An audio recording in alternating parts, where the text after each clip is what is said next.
What can give you that self-pride? What can give you that self-respect?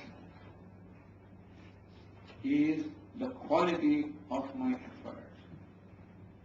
If I learn to relax, to love what I do, if I learn to love what I do, now Swamiji, how do you love what you're doing? My job is just mechanical, repetitive, same thing I do every day. How can I enjoy?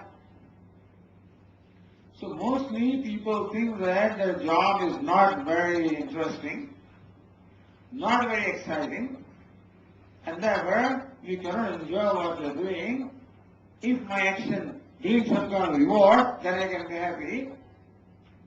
Understand that it is up to us to learn how to enjoy what we are doing. Thus, it is your effort, the love that you have for your effort, and sense of self-esteem or self-dignity that you have, that bring you a satisfaction which is a lasting satisfaction. If it brings you income, promotion, enjoy it also. Enjoy the icing on the cake. If those things don't come, you still have satisfaction or happiness with your own self. So that is called fulfillment or satisfaction. This fulfillment requires what? Requires that you know what you are doing with a commitment. You enjoy what you are doing. That you are good at what you are doing.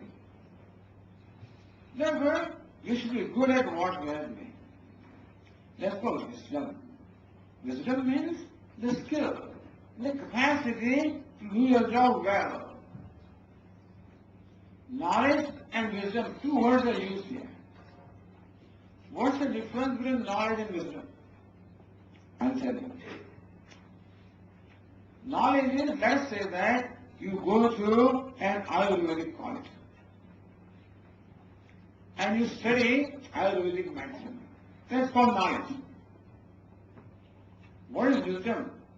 You then spend time with an Ayurvedic Vaidya or physician for a few years, observe him, how that person makes different medicines, how he diagnoses, how he does things. You learn those things from that person, then that knowledge becomes wisdom.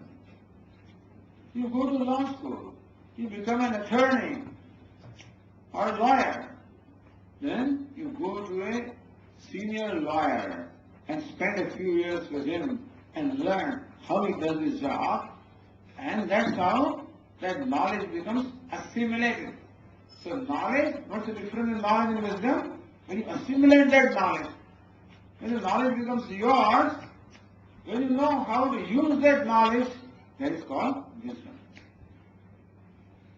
So university gives you knowledge, and that knowledge has to be converted into wisdom by you, so that that knowledge can be used in your day-to-day life, in what things you do. Then you can do your job very well. You can enjoy what you are doing, provided you have the skills, you have the capacity to translate that knowledge in your day-to-day activity. To give you an example, a simple example. Many years ago, I was living in a very simple place. Every day we were getting milk from a milkman. A milkman used to deliver milk. And the quantity of milk was worth rupees 5. So 5 rupees per day. This much milk, we were getting every day. At the end of the month, this person was paid. So in a particular month, we had bought the milk for 24 days. So 5 days, 5 rupees per day and 24 days. So how many rupees is that? How much? How did you arrive at that? What did you do? 5 rupees per day and 24 days. So what did you do in your mind? You multiply. Multiply what? 24 by 5. 130. This milkman also had gone to school all right. He also knew these tables. 24 times 1 is 24, 48, 72, 96, 120, etc. However, when I asked him, look, every day you are delivering milk 5 rupees and 24 days. So how much money is that? He could not tell me. He started 5, 10, 15, 20, 25, 30. You follow what he's doing? He added 524 times to arrive at 120. You know what it means? It means that he does not know that this particular situation requires an application of his knowledge.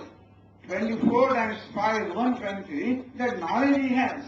But this situation requires application of that knowledge that he does not understand. Means that he does not have wisdom.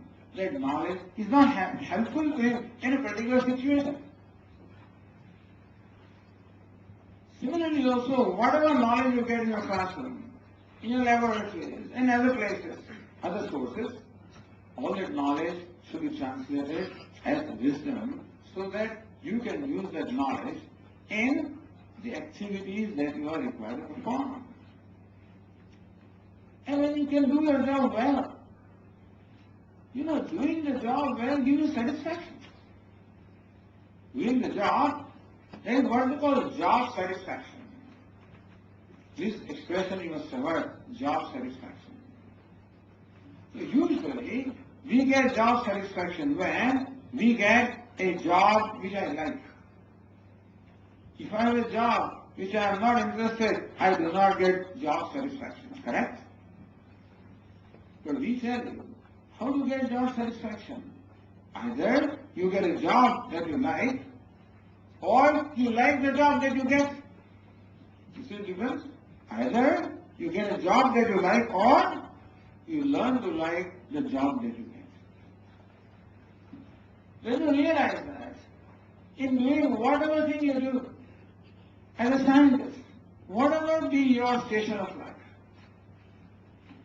if you realize that your job is very important, there is nothing higher, nothing lower, we think that the person who is in the position of higher management is doing more important job than a person in a lower rung of promotion is less important. There is no such thing. Every kind of work is equally important and can be equally enjoyed. It depends upon how much pride you have about what you are doing. This is once upon a time. They were building a big temple from stone. A huge temple was being built from stones. You can imagine hundreds of people were working. The architect who had designed this temple, once he went just for supervision to take a round. He found a few workers, laborers you can say, they were working on cutting the stones and breaking the stones and cutting them. Very menial job. He asked one of them, "What are you doing?" He said, "Sir, I'm just earning my bread, that's all I'm doing." So according to him, his work was no better than simply earning his bread, that's all. The other person, "What are you doing?" "Well, I'm breaking stones." But the third person, "What are you doing?" He says, "I'm building the temple." You understand the difference? Same job.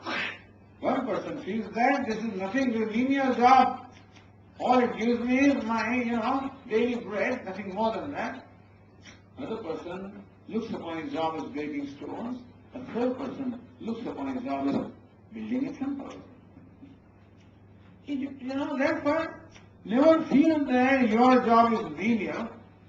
Never feel that what you do is inferior. Recognize that whatever you do is always a great, glorious thing to do because you are considered